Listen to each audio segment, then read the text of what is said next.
Halo, ketemu lagi dengan Cryptovers Republic. Kita kembali ke ride vlog atau ngevlog sambil berkendara gitu ya. Daripada sepi ya, mending kita ngobrolin soal kripto lagi. Seperti yang kita tahu, namanya menabung, wallet itu kan, ini kan sebetulnya kripto ya sama aja. Kalau kita ngomongin pengganda uang, kalau kita ngomongin itu adalah investasi, yaitu itu kita aja yang selama ini menganggap begitu.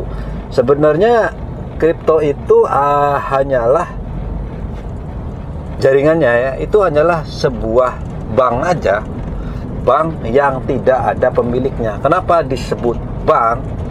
Karena kripto ini bisa dijadikan tempat menyimpan aset. Contoh, misalkan Bitcoin lah, Ethereum lah, BNB kah, Matic kah, Solana kah, dan lain-lain. Dia adalah jaringan. Anggap saja Bitcoin adalah BCA, Mandiri, BRI, dan lain-lain. Dia seperti itu. Fungsinya hanya menyimpan aset, menyimpan uang. Kebetulan uangnya adalah cryptocurrency, mata uang kripto. Bisa disimpan di sana. Jadi uang kita akan tersimpan selamanya di blockchain, bukan di handphone. Ingat ya, bukan di handphone, tapi di blockchain. Mau handphonemu hilang, mau handphonemu dipecek-pecek, mau di itu, tetap nggak masalah. Yang paling penting kamu punya seed phrase-nya atau kunci untuk masuk ke dunia blockchain itu. Jadi kan ada private key, itu susunan huruf dan angka sama seperti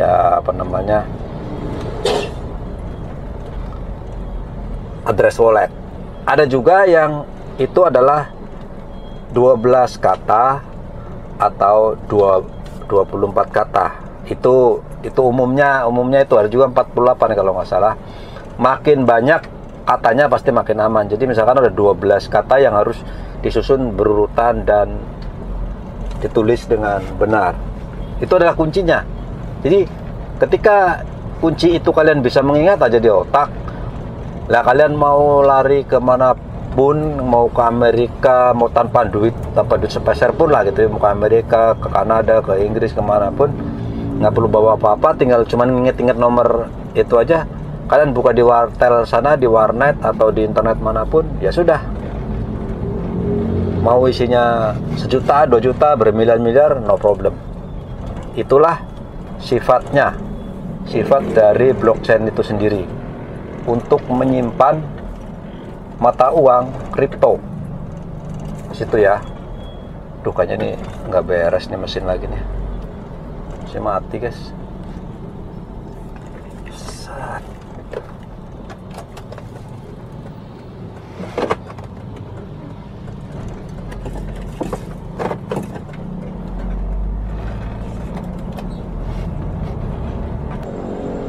Oke, jalan macet banget. Nih mesinnya error lagi, mati-mati mulu mobil. Jadi sifat blockchain tadi seperti bank. Pada dia seperti bank kan. Jadi aset kita bisa disimpan di situ selama-lamanya bisa, karena itu ada di jaringan blockchain. Kemudian bisa kita transfer kan. Jadi bisa kita transfer antar rekening, antar wallet lah. Kalau di kripto itu antar wallet. Jadi kalau kamu punya wallet, saya punya Bitcoin, saya bisa kirim ke Anda sekali mata cetik gitu, dimanapun, kapanpun, dari penjuru bumi ini bisa. Syaratnya yang penting ada internet. Udah itu saja. Yang penting memang ada internet, ada alatnya, ya tentu ada alat lah pasti ya, namanya ada alatnya, ada internetnya, sudah. Tapi kalau internetnya nggak ada ya sudah, hilang lah gitu. Bukan hilang, maksudnya nggak bisa tertransfer.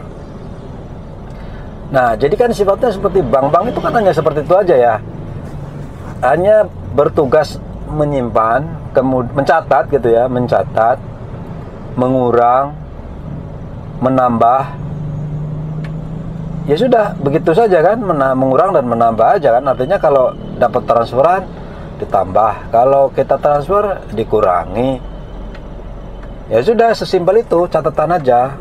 Nah, sifat bedanya kalau bank BCA itu banyak fiturnya. Kalian boleh deposito, kalian boleh pinjam, kalian boleh kredit, kalian boleh dapat bunga dan lain. Kalau ini nggak ada. Jadi ini aset, kalau kalian simpen ya sudah, nyimpen aja. Buat transfer aja. Nah,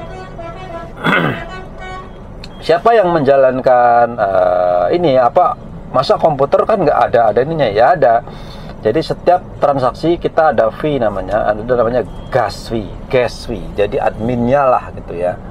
Nah, admin inilah yang dijadikan sebagai alat bayar secara otomatis kepada mereka yang menghidupkan komputernya untuk menjalankan validasi. Artinya kalau kalian jadi penambang, kalau kalian menjadi validator, kalian menghidupkan komputer kalian 24 jam tanpa mati, ya kalian akan dibayar dari gas fee setiap orang yang bertransaksi di jaringan tersebut.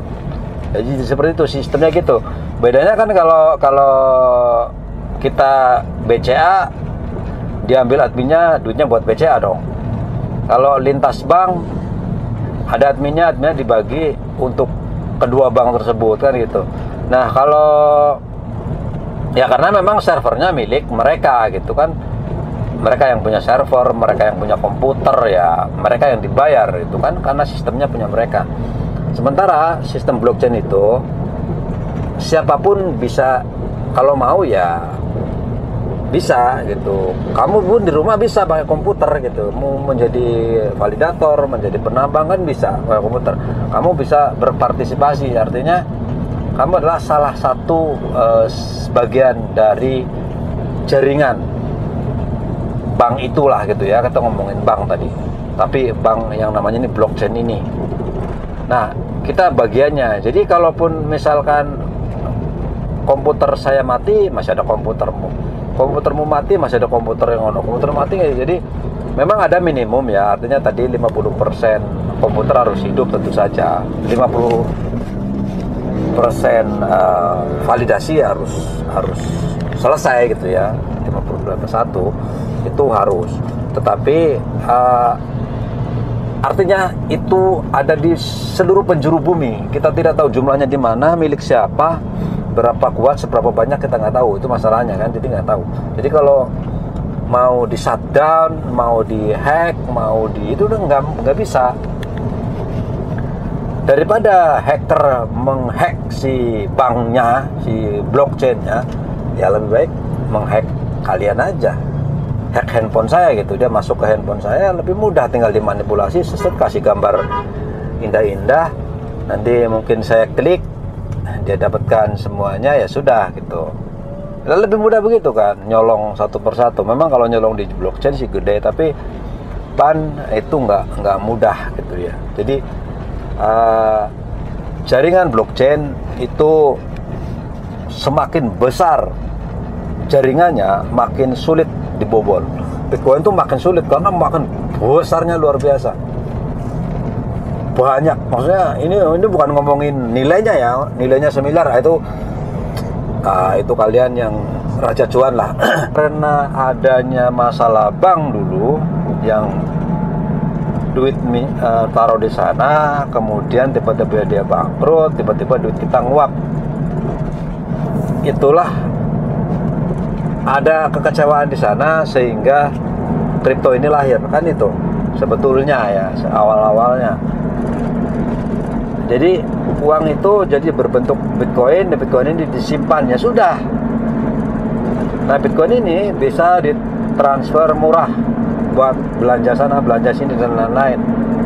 Ya selama ini kalian pakai e-wallet lah, Dana, OVO dan lain-lain, itu kan hanya sama juga kan. Apa bedanya sih e-wallet? Coba samain, bedain sama bank deh. Sama aja kan. Duit kalian masuk di Dana, di OVO, masukin 10 juta, duitnya di situ aja, ya sudah, itu jadi bank, jadi alat penyimpan. Kalau kalian buat beli token, buat belanja, buat ini, buat itu, jadi alat bayar. Jadi alat transfer gitu ya kan transfer pindah kan dari saya ke Anda, dari dana saya ke dana Anda, dari OVO saya ke OVO Anda. Alat bayar sama, bank sama, kita bisa transfer lewat m-banking, lewat mobile bank dan lain-lain. Blockchain sama juga gitu. Bedanya OVO ada pemiliknya, Dana ada pemiliknya, BCA ada pemiliknya. Kalau crypto blockchain itu tidak ada. Jadi disitulah. Oke guys, thank you. Terima kasih dan bye bye.